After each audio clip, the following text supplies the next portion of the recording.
Police have been searching for Poland's former Justice Minister Zbigniew Ziobro since early this morning. They were at his home and at the airport. The politician, however, was nowhere to be found until he was finally found, and it was at the House of Free Speech on TV Republica. Uniformed officers knocked on Zbigniew Ziobro's house at 6 a.m. The former justice minister, however, was not there. We made an attempt to check the address. There were several calls on the intercom. There was no response, so we were unable to do anything more. But the services did not give up and bravely guarded the politician's house in case he was there after all or returned home. That didn't help, however. Uniformed officers simultaneously guarded the airport, as well as illegally entered the home of Zbigniew Ziobro's elderly and sick father-in-law. The politician, however, was nowhere to be found. And when the state apparatus, as well as the strategic government media, were passionately organizing a manhunt for the former minister, he appeared on the air of TV Republica. The commission operates illegally, so I could not, especially as a former justice minister, voluntarily go to its deliberations. On the other hand, I consciously came to Poland today so that no one could make the accusation, as the politicians in power today have deceitfully tried to do so, that I am afraid of anything when it comes to the facts of the Pegasus affair. As soon as the news broke, the police and the media arrived at TV Republica. Yes, we found out from the television. As I mentioned earlier, there is no question of any surveillance, tracking, or any other form of surveillance. After the interview was over, Zbigniew Ziobro calmly made his way towards the police and voluntarily surrendered himself into their hands.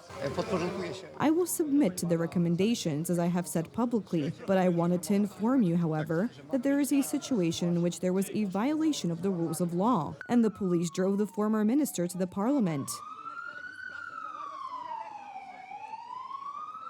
At the same time, members of the illegal Pegasus investigation committee spelled reality and insinuated, contrary to the facts, that Zbigniew Ziobro had resisted uniformed officers. There is no witness. He prevented the Polish police from carrying out the act of bringing him to the same and did so knowingly. You could clearly see that Zbigniew Ziobro went down to the police officers without any force, surrendered himself to the police voluntarily, and came to the same. The committee was still in session at the time. However, this did not prevent the illegal investigative committee from canceling the hearing. A motion to the court to place the former minister in detention for 30 days was also voted down, so that he can be questioned. Whether this interrogation will take place in Białowęka or will it take place after he is brought to the chambers in the Sejm, we will still decide. To interrogate, it could have been done today, if only there had been the will to do so. However, here it was clearly not about the hearing, but something else. I came voluntarily to Poland, even though I was in rehabilitation, drove all night and showed myself available to the public. When the police officers showed up after giving an interview, I went down to them and made myself available. Let's recall that the Pegasus Commission is illegal. That's what the Consultative Tribunal decided last September. But that doesn't bother Donald Tusk's team too much.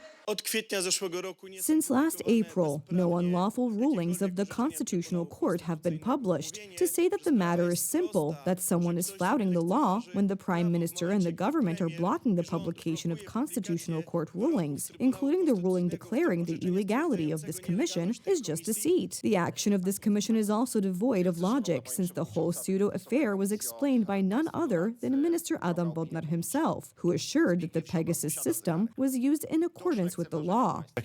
In any case, has this Pegasus been applied without court approval? I am not aware of such a case, at least based on what we have analyzed so far. The Pegasus decryption system was purchased by the Polish state to fight organized crime, as well as to combat foreign services operating in Poland. Now, those responsible for purchasing this advanced technology are to be held accountable. Thanks to our decisions, the Polish people can feel safe, because the device, which they commonly call Pegasus, allowed us to detect the diversionary activity of foreign services, special services from the great state from the east, which aims to kill Poles. The shocking images from TV Republica have circulated around the world. The case unites the European right, such as Romanian opposition leader George Simion. I strongly condemn the way in which the Polish police acted earlier today to detain Zbigniew Ziobro, former Polish justice minister, who was live at Republika television when the police raided, just the latest political police act ordered by Donald Tusk against his opponents, political persecution. Today's deception, perhaps like nothing so far, revealed the true intentions of the power camp. This is not about hearings and the rule of law, but about political spectacle and revenge, and the dignity of the Polish state is lost on all of this. Mamy dzisiaj prawo przemocy, które realizuje Donald Tusk.